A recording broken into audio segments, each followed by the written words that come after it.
Bendiciones, hermanos. Un saludo en el nombre del Señor. Estoy contento, estoy feliz por la oportunidad que tengo de nuevamente aquí a través de estos medios compartir la palabra del Señor con ustedes. Quiero invitarles, hermanos, que me acompañen a tener una oración. Pero antes quiero leer la palabra del Señor para meditar. Voy a leer en el libro de Jeremías, el capítulo 30, versículos 1 al 8.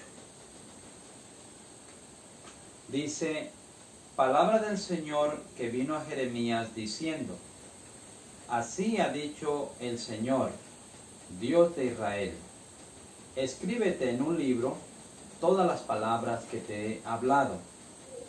Porque aquí que vienen días, dice, en que haré volver a los cautivos de mi pueblo Israel y Judá, ha dicho el Señor, y los traeré a la tierra que di a sus padres, y la disfrutarán. Estas pues son las palabras que habló el Señor acerca de Israel y de Judá. Porque así ha dicho el Señor: hemos oído voz de temblor, de espanto y no de paz. Inquirid ahora y mirad si el varón da a luz, porque he visto que todo hombre tenía las manos sobre sus lomos, como mujer que está de parto, y se han vuelto pálidos todos los rostros. Ah, cuán grande es aquel día, tanto que no hay otro semejante a él. Tiempo de angustia para Jacob, pero de ella será librado. En aquel día, dice el Señor de los ejércitos, yo quebraré su yugo de tu cuello y romperé tus coyundas, y extranjeros no lo volverán más a poner en servidumbre, sino que servirán al Señor su Dios y a David su rey, a quien yo les levantaré. Verso 9 también. Acompáñame, hermanos, en una oración para pedir la dirección del Espíritu Santo. Padre que está en los cielos, santificado y glorificado sea su nombre. En esta hora, Padre, que vamos a compartir su palabra, rogamos que el Espíritu Santo hable a través de nosotros y que el Espíritu Santo haga su obra en las mentes y los corazones de todos aquellos que escuchen este mensaje, Padre. Rogamos que se quede con nosotros, sus ángeles también nos acompañen, Padre. En el nombre maravilloso de su Hijo amado, nuestro Señor y Salvador Jesucristo, lo pedimos todo. Amén.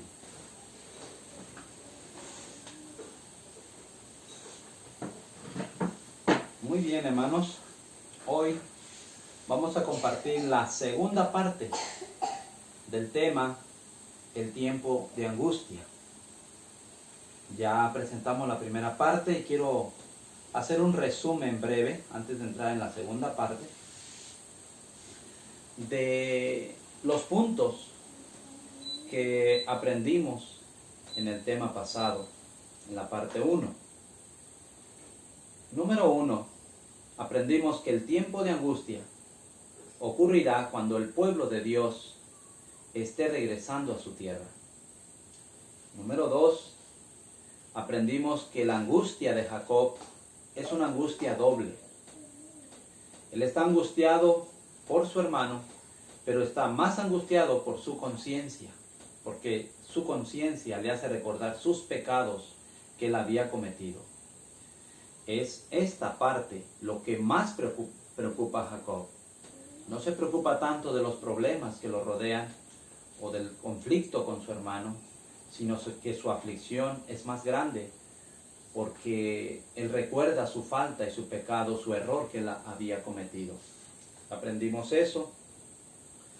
Aprendimos también que hay un tiempo, no se sabe cuánto es ese tiempo, ¿sí?, entre el cierre de la gracia y la liberación del pueblo de Dios. Y en ese tiempo, entre el cierre de la gracia y la liberación del pueblo de Dios, es que ocurre el tiempo de angustia. Como ya lo he dicho, no sabemos cuánto tiempo, quizás sea como el tipo. La Biblia, el espíritu de profecía dice que fue una noche. No lo sabremos hasta cuando estemos ahí. Pero que quede bien eso en nuestra mente, hermanos. Ese punto es muy importante. El tiempo de angustia será también la prueba final para el pueblo de Dios. Será concluido con la purificación de la iglesia. Para nosotros, los creyentes del mensaje de la verdad presente, la liberación del pueblo de Dios es la purificación de la iglesia.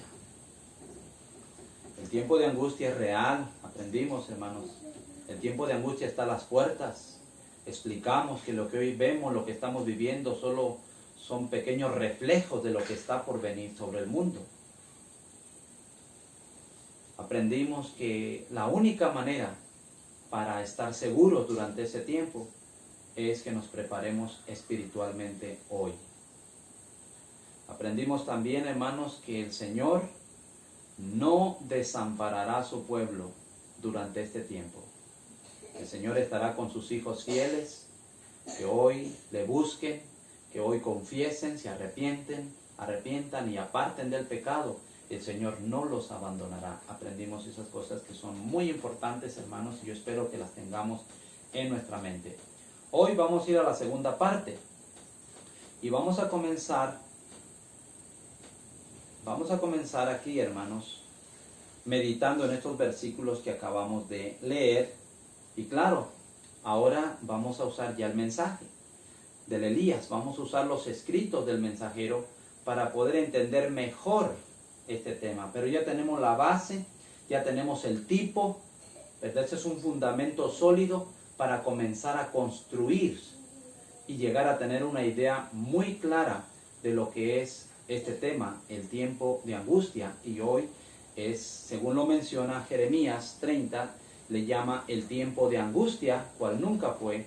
Daniel 12:1 le llama el tiempo, Jeremías le llama el tiempo de angustia de Jacob. Y Daniel le llama el tiempo de angustia, cual nunca fue. ¿Sí? Porque los dos profetas que hablan del mismo tema lo mencionan de esta manera. Bueno, hoy vamos a aprender algo muy importante, hermanos. Muy importante. Y creemos sinceramente que no son dos tiempos de angustia, sino que es el mismo.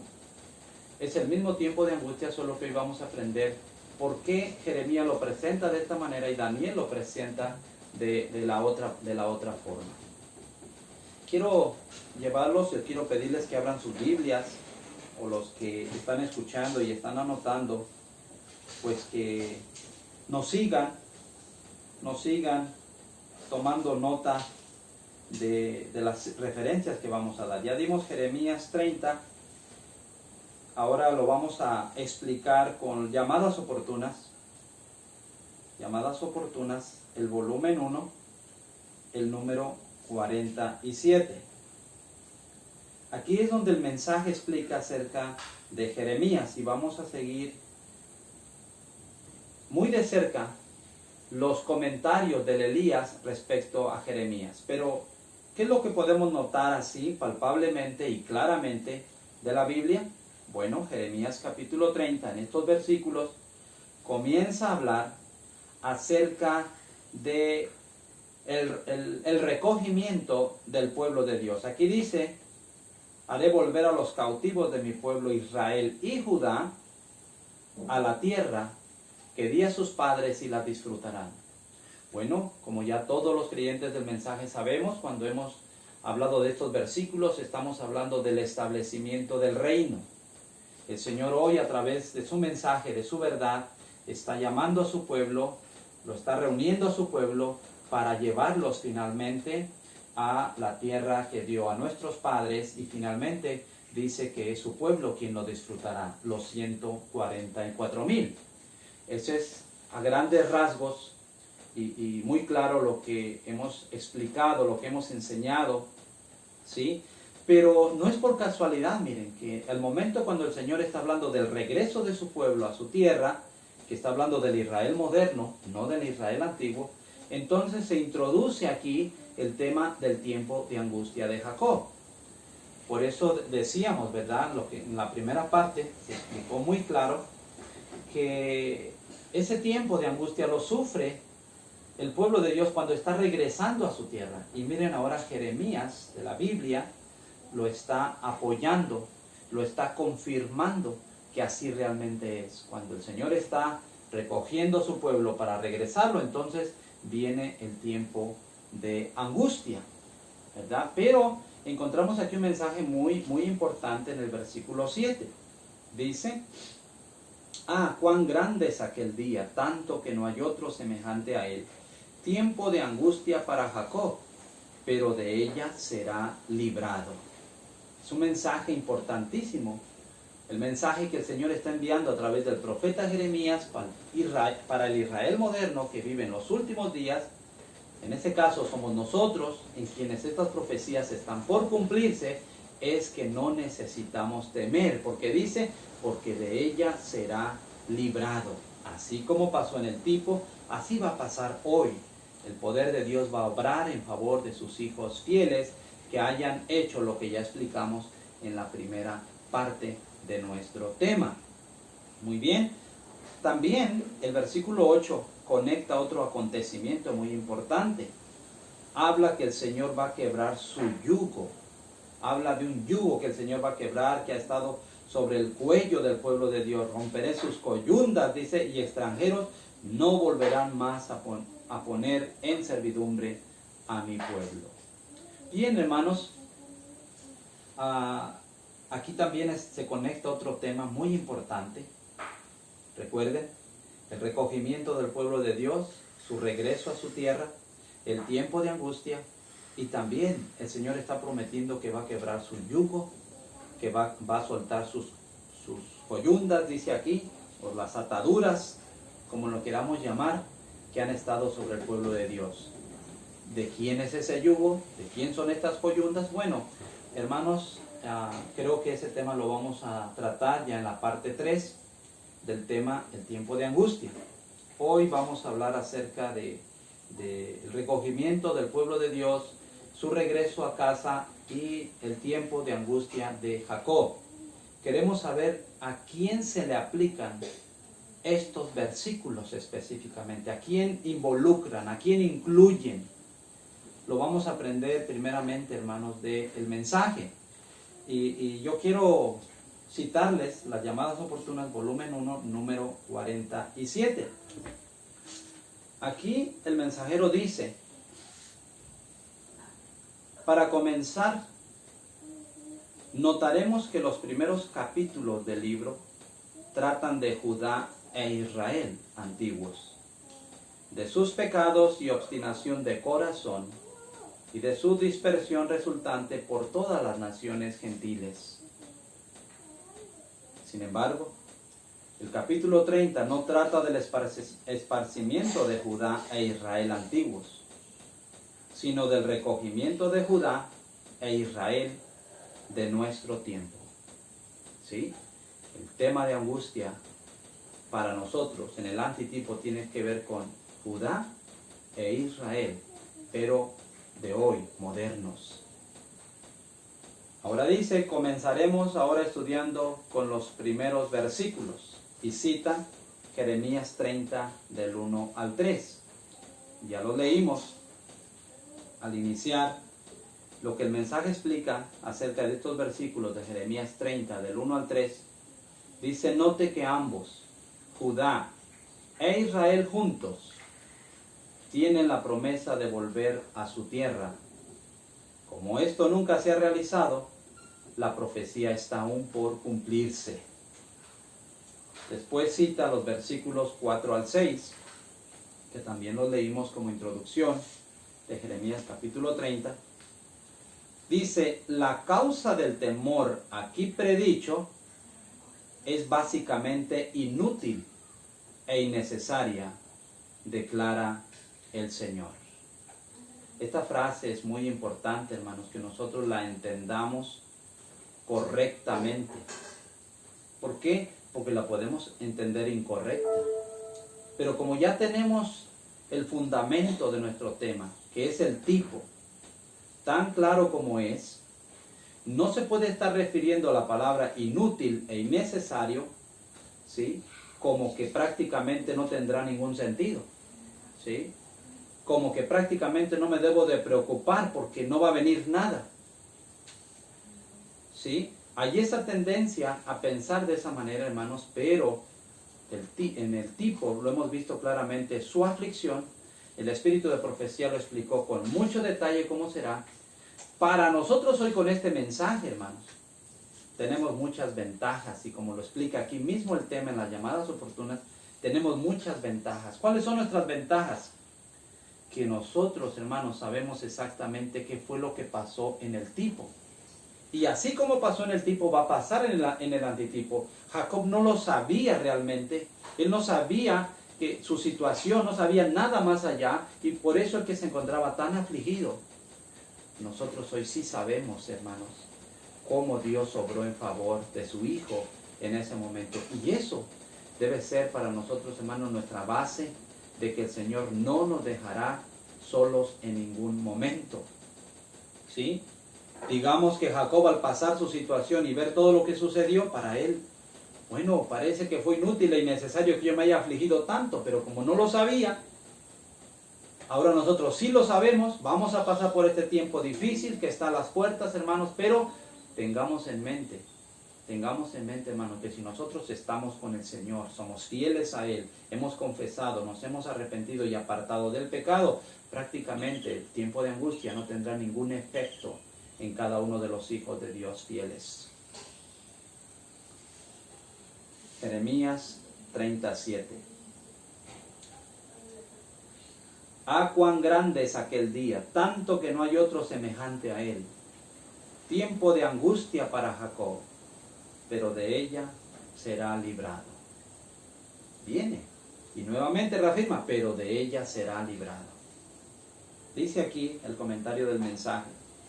El pueblo que ha llegado a este tiempo antitípico de angustia está volviendo a su tierra y es consolado. Aparentemente este mal es suficiente para espantar a todos, pero el consejo alentador de Dios es: no temáis.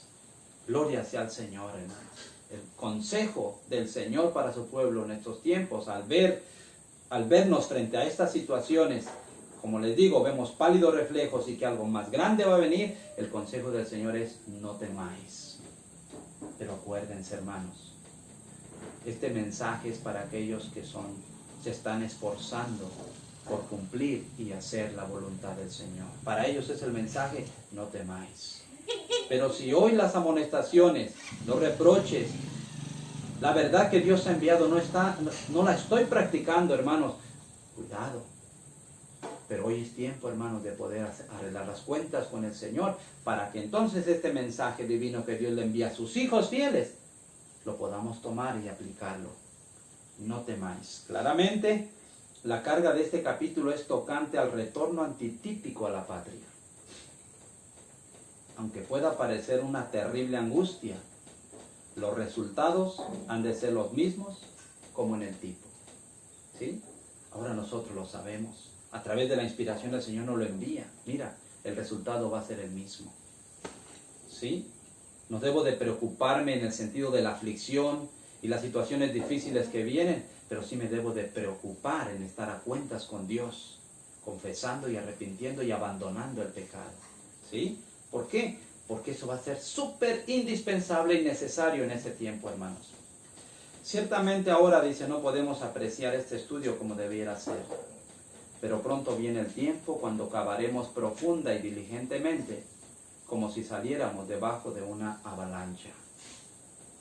Sin embargo, aquellos que tienen poca fe en la palabra de Dios, el estudio no les hará mucho bien. Ahora es el tiempo para comenzar a cultivar la fe que necesitamos tener entonces. Jacob, nuestro tipo, sabía bien que Dios había dirigido su regreso de Padán Aram a su tierra natal. No obstante, tembló cuando oyó decir que Esaú con 400 hombres venía a su encuentro. Además de esto, él fue llevado a luchar con el ángel toda la noche y prevaleció solamente porque no dejó ir al ángel hasta que lo bendijera. Y el resultado final fue que al día siguiente, Esaú, más bien que destruir la compañía de Jacob, bondadosamente saludó a Jacob con un beso y cordialmente le invitó a volver a casa. Así que cuando toda esta obra fue hecha, Jacob claramente vio que no había necesidad en absoluto de haber temido alguna vez. Cuán animador es que estas cosas les acontecieron como ejemplo y están escritas para amonestarnos a nosotros, a quienes han alcanzado los fines de los siglos. 1 Corintios 10:11. Que lo que le pasó a Jacob, escuchen, esto es seguro que nos pase a nosotros. Y cuán alentador es saber todo esto de antemano. Ahora, como nunca antes, debemos de ver que donde hay tipo, hay también antitipo, y que donde no hay tipo, no hay verdad. Muy bien, hermanos. Gloria sea al Señor por el mensaje que el Señor ha enviado a sus hijos en estos últimos días, y nos podemos reconfortar, nos podemos alegrar en la luz que ha venido a brillar sobre nosotros y que nos hace conocedores prácticamente, hermanos, de las profecías, lo que nos espera al futuro, pero también cómo es que Dios va a obrar en favor de sus hijos fieles. Muy alentador, como dice el mensaje. Cuán alentador es saber esto hoy, que así como le pasó a Jacob, así es que nos va a pasar a nosotros. ¿Sí? Él tuvo su lucha, fue afligido, pero finalmente fue liberado, prevaleció, venció, porque se mantuvo aferrado a las promesas de Dios. Igualmente eso nos muestra que para que nosotros prevalezcamos, para que nosotros podamos ser liberados de este tiempo tan difícil que viene, igualmente debemos de vivir en comunión con el Señor y no apartarnos ni separarnos de Él. Gloria sea al Señor, hermanos. Creo que el mensaje es claro hasta donde lo podemos entender. ¿Por qué? Porque quiero explicar, hermanos, que el mensaje de la vara es un mensaje de interpretación. O sea que todo lo que encontramos en sus escritos del hermano Víctor Jutet son interpretaciones, tanto de la Biblia como del espíritu de profecía. Así es que debemos de tomarlos como él los dejó ahí. Pero hago algunos énfasis por ahí, hermanos, porque pudiera ser que nos desviemos para entenderlo de otra forma, especialmente, hermanos, con los puntos a veces diferentes que surgen, ¿verdad? Ahí es donde vienen las desviaciones. Y yo espero, hermanos, que con la ayuda del Señor podamos tener una idea clara de lo que es este tema. Jeremías lo describe, ya lo vimos, el momento cuando Dios está recogiendo a su pueblo, lo regresa a su tierra. Al regresar a su tierra pasan ese tiempo de angustia, conectado también con esa liberación de ese yugo. Vamos a explicarlo no hoy, pero en la parte número 3, de quién es ese yugo que está puesto sobre el pueblo de Dios y que también va a ser quebrantado durante ese tiempo, el tiempo de angustia. Hay otros eventos, pues, que ahí se mezclan para nosotros, ¿verdad? Esos eventos es la purificación de la iglesia, Ezequiel capítulo 9, y también la liberación de las naciones gentiles o de Asiria. ¿Sí? Eso lo vamos a explicar en la tercera parte, especialmente Asiria. ¿Quién es la Asiria moderna? ¿Cómo es que hoy influye sobre el pueblo de Dios? Lo vamos a explicar detalladamente. ¿Y qué será el final de esta Asiria? Bien, hermanos, ahora no sé si ustedes notaron, la Biblia menciona, y las llamadas oportunas mencionan mucho, que las promesas y el acontecimiento, el evento se cumple con Judá e Israel. Y vamos a ver, hermanos, para nosotros eso era muy claro. Hace un tiempo atrás esto era muy claro, no había ninguna forma de pensar erróneamente, como hoy prácticamente, hermanos, se está explicando acerca de los términos Israel y Judá. ¿Sí? Nosotros hemos creído y hemos aplicado esos términos Judá e Israel a la iglesia adventista del séptimo día. Así lo hemos creído, así lo hemos explicado, ¿sí? Pero hoy pareciera ser que hay una idea que dice no, Judá es la iglesia adventista y Israel las iglesias protestantes. Queremos aceptar y decir que hay partes del mensaje, ciertas partes donde el hermano Jutet aplica de esa forma, pero queremos saber si en este tema lo podemos aplicar. No hay ninguna dificultad. Sabemos que el mensaje se explica por sí solo y de acuerdo a su contexto. Queremos saber si Israel y Judá aquí se aplica Judá la iglesia adventista y Israel las iglesias protestantes en el tema del tiempo de angustia. Y quiero yo, hermanos, llevarlos a una cita muy importante para comenzar. Y esa cita se encuentra en La vara del pastor. La vara del pastor de bolsillo. Vamos a leer las páginas 25 al 27 para que se nos aclare este punto, que es muy importante, hermanos, y que creo necesario explicarlo para que se evalúe, para que se pese. Digo que es lo que siempre hemos creído, es lo que hemos enseñado, y es importante, hermanos, ver si hay base sólida tanto en la Biblia, el espíritu de profecía y la Biblia. Vamos a ir a la vara del pastor de bolsillo. La página, ya dijimos, es 25 al 27. Dice aquí el mensaje: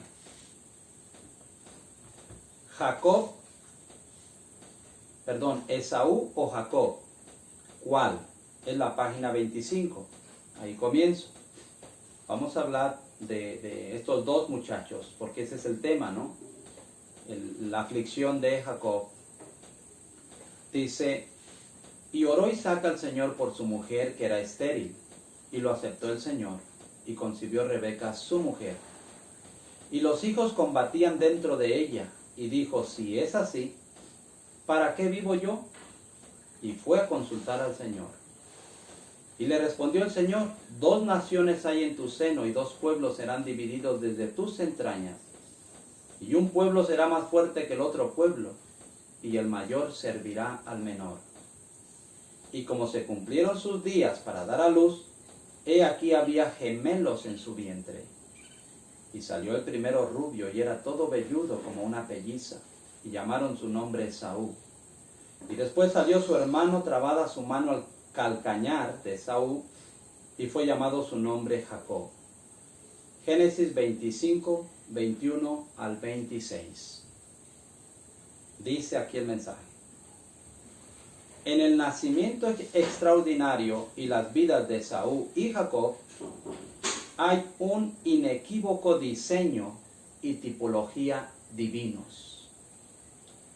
La extraña anomalía de la experiencia de esta familia, obviamente dramatizada en miniatura, una experiencia a través de la cual un día pasaría la iglesia de Dios. Muy importante, hermanos. A Rebeca misma se le informó muy bien de este hecho cuando el Señor le dijo: 2 naciones hay en tu seno, y 2 pueblos serán divididos desde tus entrañas, y un pueblo será más fuerte que el otro pueblo, y el mayor servirá al menor. Génesis 25, 23. Muy importante, hermanos, que vayamos siguiendo la lectura. ¿A quién se refiere en la tipología el tema de Jacob y Esaú? Y dice: a la iglesia de Dios, la iglesia adventista del séptimo día. Lo va a confirmar más adelante. Dice: ¿cuál es la tipología en este drama latente de la vida?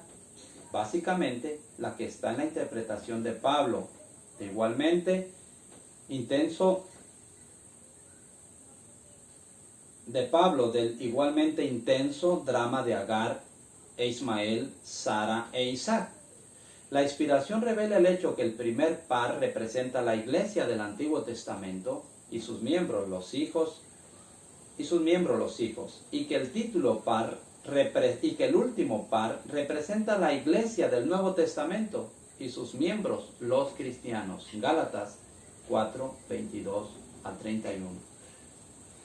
Similarmente, aunque en otra fase, Rebeca también representa la iglesia. mientras Esaú y Jacob representan su descendencia, los laicos, fíjense, está hablando de Jacob y Esaú, dice que ellos representan los laicos, y puesto que los dos combatían dentro de la madre antes que nacieran, la lección importante es que mientras que la iglesia está de parto con sus hijos, justo antes que nazcan, o que reciban el segundo nacimiento de Juan 3:3 y sean guiados al reino, ellos han de combatir dentro. ¿Sí? Así como Rebeca cargando 2 hijos hace saber que la iglesia está cargando dentro de sí 2 clases de pueblo, Esaúces y Jacobs. Hay 2 influencias opositoras, afirma la inspiración, que se ejercen continuamente sobre los miembros de la iglesia. Una influencia trabaja para la purificación de la iglesia y la otra para la corrupción del pueblo de Dios. Testimonios para los ministros, página 46. La manera en que Esaú y Jacob nacieron, Jacob siguiendo a Esaú, agarrando su talón, tiene un significado muy obvio. Esaú, a la cabeza, lo hace un tipo de líderes que posee el carácter de él, y Jacob siguiéndole le hace un tipo de seguidores que poseen el carácter de él. Esta analogía infalible también significa que el uno representa una clase la cual precede al otro en la confraternidad de la iglesia. Por consiguiente, generalmente hablando, juntos representan los candidatos de un ministerio y laicos sucesores respectivamente. Y así sigue el mensaje explicando, hermanos. Discúlpenme ustedes, hermanos, que haga mucho énfasis en esto, pero realmente yo tengo una preocupación en mi corazón, hermanos. Esa preocupación que tengo es que como que no nos hemos, o como que nos estamos olvidando de lo que realmente el mensaje enseña claramente. Y nos estamos yendo con algunas declaraciones del mismo mensaje que parecieran ser un poco difíciles de entender, y le estamos tratando de buscar acomodo y entendimiento. Pero yo quiero llamar su atención, hermanos, a que vengamos a lo que sencillamente el mensaje enseña claramente en cuanto no solo a este tema, sino en cuanto a todos los temas. Yo creo, hermanos, que esta lectura casi todos no la sabemos, tal vez algunos de memoria, pero que lo que yo quiero enfatizar en esta hora, hermanos, que la experiencia de Jacob y Esaú es una experiencia que vive la iglesia, el pueblo de Dios. Si ustedes lo quieren así escuchar más claro, la iglesia adventista del séptimo día. ¿Sí? Aquí no se incluyen, ¿verdad?, las otras iglesias, las otras organizaciones. La experiencia de estos jóvenes se vive en la iglesia. Y hablando del tiempo de angustia de Jacob, esa experiencia la va a sufrir la iglesia, el pueblo de Dios fiel. Aquellos que finalmente sean sellados son los que van a pasar por este tiempo de angustia, los 144,000. Y por eso la Biblia dice que ellos son descendientes de Jacob. No incluyen a nadie más a ese nivel. ¿Sí? Aquí lo está explicando la vara del pastor de bolsillo, y eso es lo que hemos creído y lo que hemos enseñado siempre. ¿Sí? Que en la iglesia están los jacobitas y están los esauitas, que finalmente los jacobitas compondrán los 144,000, pero que esos jacobitas, antes de llegar a su hogar, tienen que pasar por el tiempo de angustia, cual nunca fue. ¿Sí? Ellos tienen que pasar por el tiempo de angustia antes de que sean liberados, antes de que sus nombres sean cambiados. Eso es lo que el mensaje en todo su contenido general enseña. Y es lo que yo quiero llamar su atención de todos, hermanos, en el nombre del Señor, para que no olvidemos lo que el mensaje enseña en su forma general en cuanto a cualquier tema. En este caso, estamos hablando del tiempo de angustia de Jacob. Ahora quiero llevarlos también a la vara del pastor, volumen 1, hermanos. Esta es la edición de bolsillo. Ya ustedes saben que este es un tratado pequeño, pero tenemos la vara del pastor, el volumen 1, y vamos a ir a la página 62 y 63. Sigue hablando del tema de Jacob y Esaú. Digo, leo estas citas, hermanos, para que podamos ser reafirmados nuevamente, hermanos, en lo que es el tema y no perdamos de vista el contenido, el contexto del mensaje. Ok, páginas 62 y 63. Dice aquí, hermanos, Jacob de regreso, el tiempo de angustia. Al fin de los 20 años, Jacob estaba de regreso a la tierra prometida y a la casa de su padre con grandes posesiones. Cuando él llegó a la casa de su padre, tenía sus 12 hijos, las cabezas de las 12 tribus.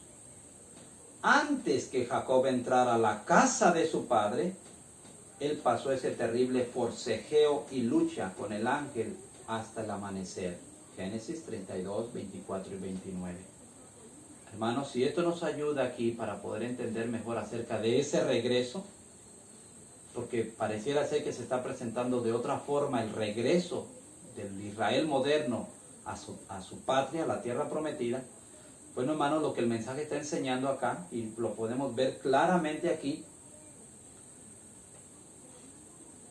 cómo fue el proceso del viaje de Jacob, ¿sí? En qué momento él pasa este tiempo difícil, ¿sí? Aquí lo acabo de leer yo lo que dice la vara del pastor, lo que dice la sierva del Señor. Justo él llegó, vio las montañas de su tierra, ¿sí? Y entonces esa noche él pasó ese tiempo difícil. Bueno, quizá podamos hablar un poco más en la parte 3 del regreso de Jacob, y vamos a mostrar algunas referencias del mensaje para que entendamos claramente a qué se refiere ese regreso y de qué está hablando el mensaje, ¿sí? Ahora dice aquí, tipo de la tierra prometida, Israel en la casa del Padre. Si Canaán, la tierra prometida, es un tipo de la Canaán celestial prometida, entonces la casa del Padre de Jacob, escuchen, es el tipo de la casa de nuestro Padre. Así, cuando Israel, el verdadero, entre en la casa de nuestro Padre en la Canaán celestial, serán las 12 tribus, los 144,000. Surge la pregunta, ¿serán estos todos los que serán salvos en el mensaje del tercer ángel? Recuerden que cuando Jacob entró a la casa de su padre con sus 12 hijos, él tenía muchos siervos, hombres y mujeres. Eso excedía en número a sus tribus e hijos. Muchas veces, así también con el Israel verdadero que tendrán con ellos una gran multitud que nadie podía contar, de Apocalipsis 7:9. La gran multitud vino por el esfuerzo de las tribus después del cumplimiento de Ezequiel 9. Este estudio no puede ajustarse a otro caso ni a ninguna otra iglesia en toda la historia de la tierra. Los adventistas del séptimo día son el único pueblo o iglesia que ha sido llamado Israel, que tiene la verdad de la reforma pro salud y que estaría en peligro de vender su primogenitura por un plato de potaje. Por este solo hecho, mientras que hay muchos otros, podemos saber que la iglesia adventista del séptimo día es la iglesia de Dios. Aquí está, hermanos, puesto claro totalmente, ¿sí? Israel, ese Israel, ya generalizando, porque así recibió el nombre Jacob después de que él prevaleció en su lucha, se llamó Israel. Él tuvo sus hijos, 12 hijos. Los 144,000 son descendientes de las 12 tribus de Israel. A ese Israel se aplican, esos términos Israel se aplica a la iglesia adventista del séptimo día. Sí, nosotros sabemos lo que pasó con el reino se dividió en dos, ¿sí? Judá e Israel, pero seguía siendo el mismo pueblo de Dios, ¿sí? Las profecías marcan que el Señor los va a juntar. Un día se dividieron, fueron esparcidos por todo el mundo, pero las profecías dicen que el Señor los va a juntar. ¿Quiénes son? Son los descendientes de las 12 tribus de Israel. ¿Cómo lo entendemos hoy nosotros? Son los 144,000, ¿sí? que forman parte no solo de Judá, sino también de Israel, de las 12 tribus. Y esos 144,000 han de pasar ese tiempo de angustia, ese tiempo de difícil, justo al entrar en la casa de su Padre. Así es que, hermanos, con estas citas, hay muchas otras citas en el mensaje que no debemos de olvidar ni pasar por alto, cuando habla acerca de los términos Judá e Israel. Pero yo leo estas porque tienen que ver directamente con el tema que estamos tratando. En Jeremías trata Judá e Israel, ¿sí? Y esto es Judá e Israel pasan el tiempo de angustia de Jacob. Jacob es un símbolo de los 144,000, los jacobitas en la iglesia. Ellos van a pasar ese tiempo justo antes de entrar a la casa de su Padre. Yo espero, hermanos, que podamos ir entendiendo claramente a quién se aplica la lección y a quién se aplica este tiempo de angustia difícil que está por venir. ¿Quiénes son los que van a pasar primeramente por él? Muy bien, hermanos. Vamos a ir ahora y vamos a hablar acerca de la liberación y el cambio de nombres. En el tipo, en la Biblia, el espíritu de profecía, explicamos que después de que Jacob prevaleció en ese tiempo, su nombre fue cambiado. Ya no fue llamado Jacob, sino Israel. Y eso ocurrió, entendiéndolo así en nuestras palabras, después de que él fue liberado de esa grande angustia. Porque después de esa noche, ya lo leímos, la Biblia y el espíritu de profecía dice que no tenía ningún temor, ninguna incertidumbre. Ya estaba preparado ahora, pero su nombre había sido cambiado. Entonces vamos a ver eso, qué tiene que ver con la experiencia del pueblo de Dios, con nosotros, con la iglesia, que estamos diciendo que se aplica la lección, no solo de los gemelos luchando en el vientre, sino también mostrando los dos caracteres que hay en la iglesia, los jacobitas y los esauitas, y también hablando de ese tiempo de angustia. Quien lo sufre son los jacobitas, que sufren ese tiempo de angustia que menciona la Biblia en Jeremías capítulo 30, versículos 1 al 8. Ahora vamos a ir al cambio de nombre y la liberación del pueblo de Dios. Creo que ustedes se recuerdan, hermanos, en la Biblia, lo habíamos leído ya en Génesis, cuando su nombre es cambiado. Es en el capítulo 32,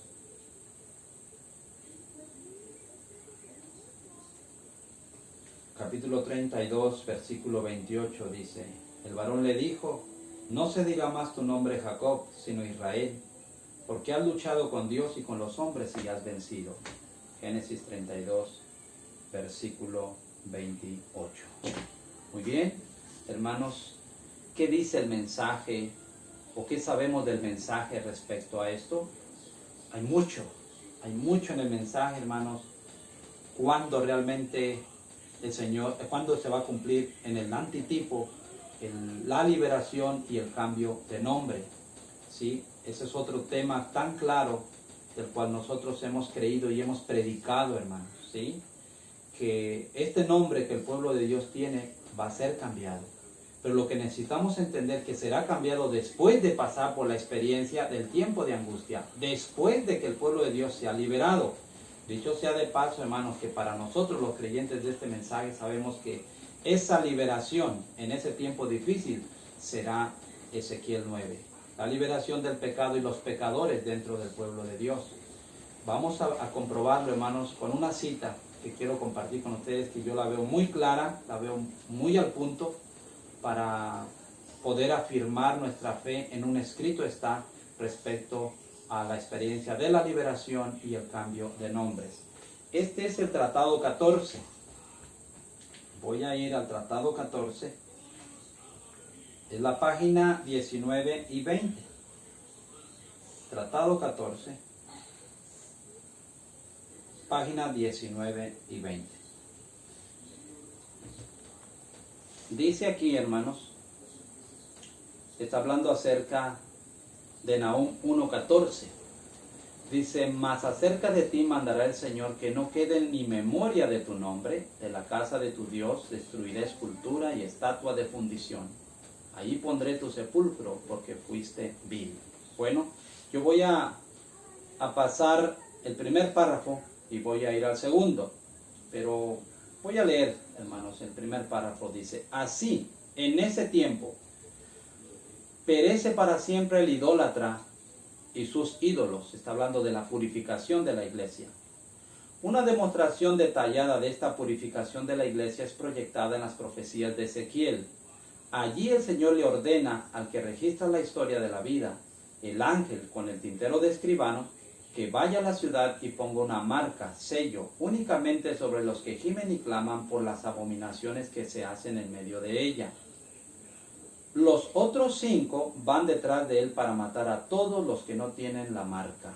Y ya cita Ezequiel 9, testimonios para los ministros, joyas de los testimonios tomo 1 y tomo 2, o testimonios para la iglesia tomo 5.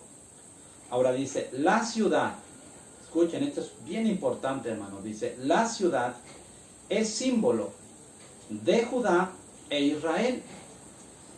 ¿Sí? Aunque si ustedes van a Ezequiel 9, solamente va a decir la casa de Judá, Jerusalén. Pareciera ser que está mencionando solo los 2 reinos, pero aquí el mensaje está explicando claramente. La ciudad es símbolo de Judá e Israel, porque estamos hablando sobre el mismo tema, la experiencia que pasa el Israel moderno, Judá e Israel. Está hablando de la iglesia adventista en cuanto a los 2 tipos de personas que hay dentro de la iglesia, el tiempo de angustia y ahora la purificación. Está diciendo que ocurre en Judá e Israel. ¿Quién es? La iglesia en la cual se encuentran los 144,000 siervos de Dios. Testimonios para los ministros, página 445. Los que serán llamados por otro nombre después que los siervos indignos sean muertos. Muy bien, hermanos, ahora aquí nosotros estamos entendiendo realmente para nosotros cuál es la liberación. Para Jacob es que prevaleció y el ángel lo bendijo finalmente. ¿Sí? Su nombre fue cambiado. Para el pueblo de Dios, hermanos, esa liberación será Ezequiel capítulo 9, la purificación de la iglesia, según lo está mostrando aquí el mensaje. Y cuando esto ocurre, entonces dice que los nombres van a ser, sus nombres van a ser cambiados.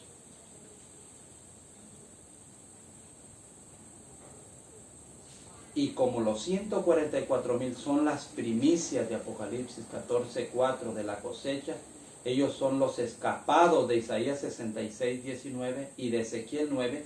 Esta separación de la cizaña del trigo en la iglesia ha de señalar el comienzo de la cosecha final de la tierra, el fin del mundo. Entonces habrá llegado el tiempo para que el nombre denominacional cese, para que todos sus ídolos sean cortados y para que se les dé un nombre nuevo. Isaías 62:2. A los que escapan entonces, estos escapados proclamarán la gloria y la fama de Dios a los gentiles y traerán de todas las naciones a todos sus hermanos, a todos los que serán salvos a la casa del Señor. Isaías 66:16, 19 y 20. Para que tal juicio sea evitado, la iglesia entera tendrá que arrepentirse de su erróneo pensar, comenzar a sentir incomodidad en su tibieza y volverse fría o caliente, insatisfecha y vaciada de egoísmo y llena del Espíritu Santo. Apocalipsis 3, 14 al 18. Hermanos, ahora podemos entender a la luz del mensaje. Antes de que su nombre fuera cambiado, pasó el tiempo de angustia. Tuvo que ser liberado.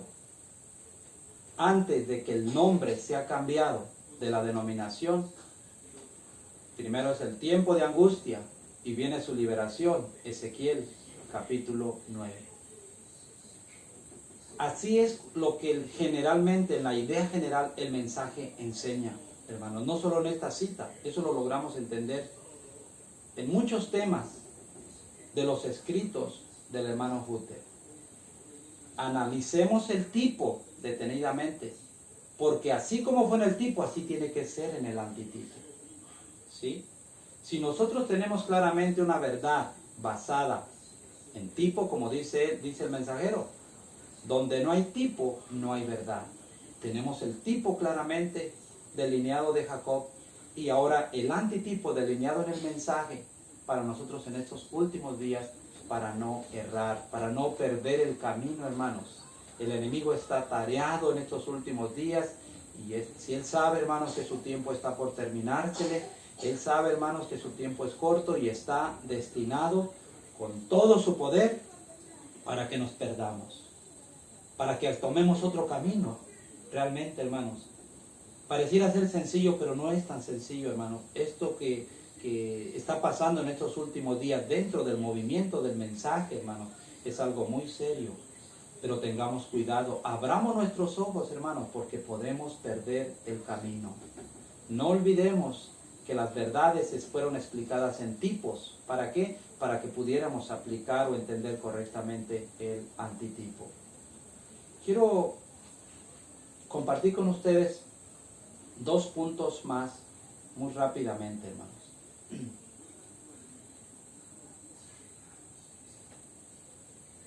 En primer lugar, quiero explicarles, como les había dicho, quiero leer la cita.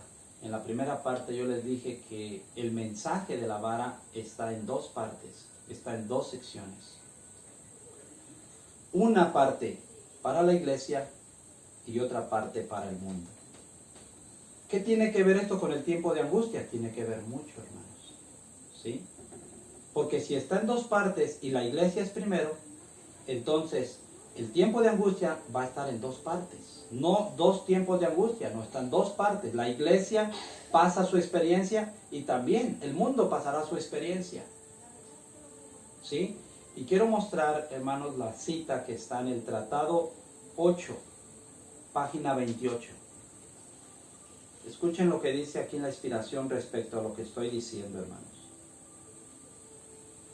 Tratado 8, página 28. Dice así.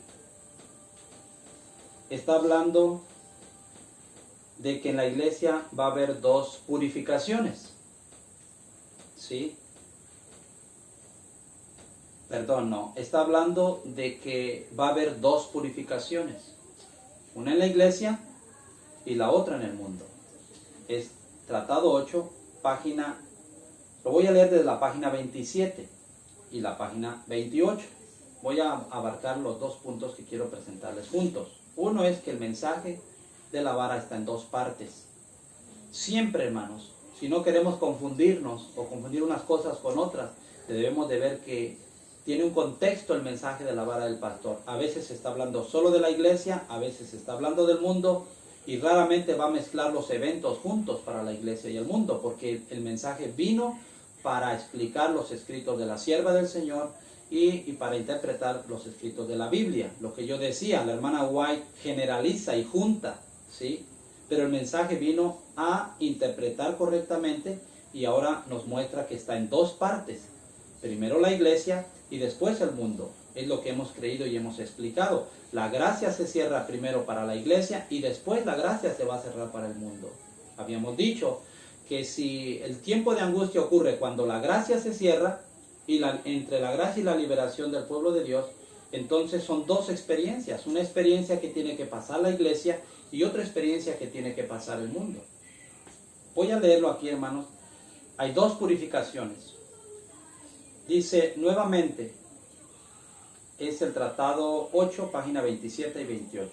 Nuevamente, al limpiar el templo de los compradores y vendedores mundanales, Jesús anunció su misión.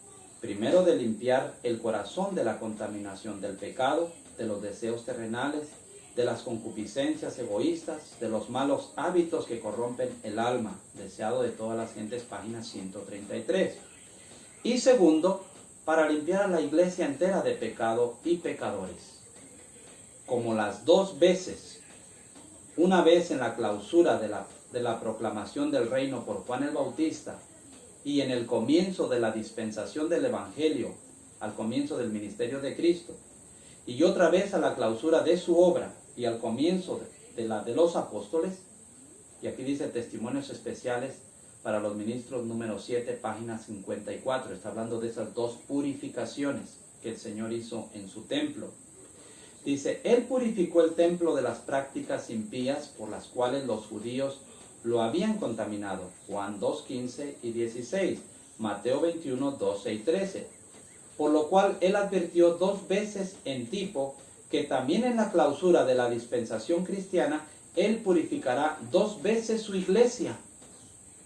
Escuchen, una vez al sellamiento de los primeros frutos, los 144,000, y de nuevo al sellamiento de los segundos frutos, la gran multitud. Apocalipsis 7, del 1 al 9. Tipo y antitipo, las 2 purificaciones que el Señor hizo en su templo cuando Él vino, eso tipificaba que Él en la última clausura del Evangelio, como dice aquí, Él purificaría su iglesia 2 veces. Primero, los 144,000 de Apocalipsis 7 del 1 al 8, y después la gran multitud, Apocalipsis 7, 9 en adelante. Ahora dice, además, siendo que ambas purificaciones se llevan a cabo en la fiesta de la Pascua, y puesto que también a todos los que no se habían santificado suficientemente, segunda de Crónicas 33, Éxodo 12, 3 al 6, se les impedía participar en la Pascua en el primer mes, pero se les permitía prepararse para ella y celebrarla en el segundo mes. Números y Crónicas cita aquí. Así la purificación de la iglesia es tipificada en 2 secciones, mostrando así una vez más que hay 2 cosechas, 2 sellamientos, 2 separaciones de compañías, primeros frutos y segundos frutos. Para más explicación de estos 2 sellamientos, véase nuestro tratado número 1, pero 11ª hora extra. Y para el antitipo de la Pascua, la vara del pastor, tomo 2, página 256. Debe haber, dice el espíritu de profecía, una purificación de las instituciones semejantes a la manera en la cual Cristo purificó el templo antiguamente. Escrito está, dice el Señor, mi casa será llamada casa de oración, pero vosotros la habéis hecho cueva de ladrones. Hermanos, creo que es muy claro la cita que acabamos de leer en cuanto a estos 2 sellamientos, 2 cierres de gracia y 2 tiempos de angustia. No es que sean 2 en el sentido de que son diferentes. Jeremías y Daniel son el mismo, pero no pueden pasarlo al mismo momento. Estamos viendo cuándo lo pasan los 144,000, cuándo lo deben de pasar de acuerdo al tipo. Estamos viendo el mensaje, lo que está diciendo, y cuándo lo pasará a la grande multitud. ¿Sí? Para terminar, hermanos, quiero presentar otra cita que muestra que Miguel se levanta 2 veces. Dirán ustedes, pero ¿cómo? Esa misma pregunta, hermanos, se la hicieron los enemigos del mensaje a Víctor Jutep en su tiempo. Los que no creen en el mensaje. Y eso se ha explicado claramente en el mensaje. ¿Sí? Que el Señor sale del santuario 2 veces. Y lo vamos a explicar. Esto está en el Respondedor, volumen 2. Respondedor, volumen 2, y dejarlo como está escrito, hermano. Lo que yo les decía, dejemos como está escrito el mensaje. Nosotros podemos pensar de una forma, de otra, pero respetemos, hermanos, lo que el mensaje dice tan claramente. Páginas 67 y 68 del Respondedor, volumen 2.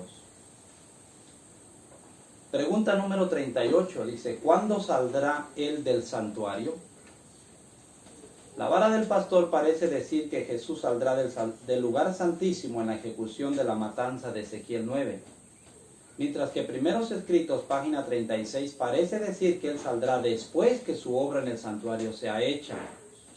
Y entonces vendrán las 7 postreras plagas. ¿Cómo armoniza usted las 2 declaraciones? Respuesta. Aunque la autora de Primeros Escritos dice que Cristo no saldrá del santuario antes que su obra sea hecha, sin embargo ella en otro lugar escribe, se alimentarán de los errores, equivocaciones y faltas ajenas hasta que, dijo el ángel, el Señor Jesús termine su obra de mediación en el santuario celestial y se vista de las vestiduras de venganza y los sorprenda en su festín profano, y se encontrarán sin preparación para la cena de bodas del Cordero. Testimonios para la Iglesia, tomo 5, página 646. Considerando la pregunta a la luz de ambas declaraciones, vemos que Cristo deja el santuario por cierto tiempo en el desarrollo del rollo, viniendo a la iglesia. Él no la encuentra sin mancha y lista para encontrarse con Él, sino hundida en el pecado y todavía alimentándose complacientemente de los errores, faltas y equivocaciones de otros. Ahora, el problema ante nosotros no es armonizar la vara con primeros escritos, sino primeros escritos con los testimonios. Estos son automáticamente armonizados cuando se entiende que Cristo sale del santuario más de una vez. Escuchen, una vez después de la obra final que se hace en favor de la iglesia, Testimonios para la Iglesia, tomo 3, página 295, Joyas de los Testimonios, tomo 1, página 335, y otra después de la obra final para el mundo. Bueno, hermanos, estos temas, aunque son declaraciones, pero son temas que se componen de todo el mensaje, del contenido de la verdad. ¿Cómo es que esto va a ser? Pues no es difícil entenderlo de acuerdo a como el mensaje lo vino a explicar en los tratados, las llamadas oportunas, los respondedores, los misceláneos, en el código simbólico.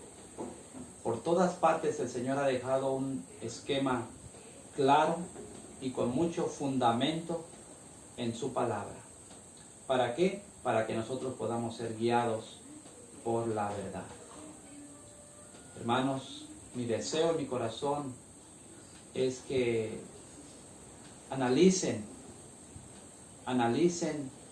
y pesen a la ley y al testimonio lo que se está presentando en este tema.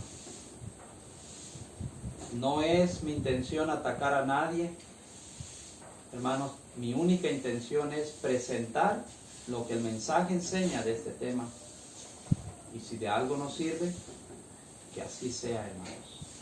Esto es la parte 2. Viene la parte 3 del tema, donde vamos a analizar el tema de Asiria. ¿Qué tiene que ver ese yugo de Asiria con el tiempo de angustia de Jacob? Vamos a explicarlo de acuerdo a la luz del mensaje. ¿Qué es lo que está por venir sobre este mundo? ¿Qué dice el mensaje? ¿Y qué tiene que ver con el tiempo de angustia de Jacob? Recuerden, hermanos, esa experiencia la sufren los jacobitas. La experiencia del tiempo de angustia de Jacob lo sufren los 144,000. El sellamiento ya ha terminado, la obra ya se ha terminado, pero ellos no lo saben. Hasta que venga el tiempo de su liberación, que hemos aprendido que es Ezequiel capítulo 9. Es la liberación del pueblo de Dios. ¿Liberación de qué? Del pecado y de los pecadores. ¿Sí? Y entonces su nombre va a ser cambiado. ¿Sí? Se dejará ese nombre denominacional y se pondrá ese nuevo nombre que el Señor ha de poner sobre su pueblo. El Señor les bendiga a todos, hermanos. Les invitamos a estudiar, a leer el material, hermanos. Ahora más que nunca necesitamos poner nuestros pies sobre la plataforma de la verdad, ya que hemos llegado a un tiempo de zarandeo, un tiempo difícil en el cual, hermanos, será probada nuestra fe. ¿Cuánto creemos en lo que está escrito? ¿Cuántos somos dirigidos con un así dice el Señor? ¿Y cuántos estamos siendo dirigidos solamente por hombres? Amén. Y el Señor les bendiga, hermanos.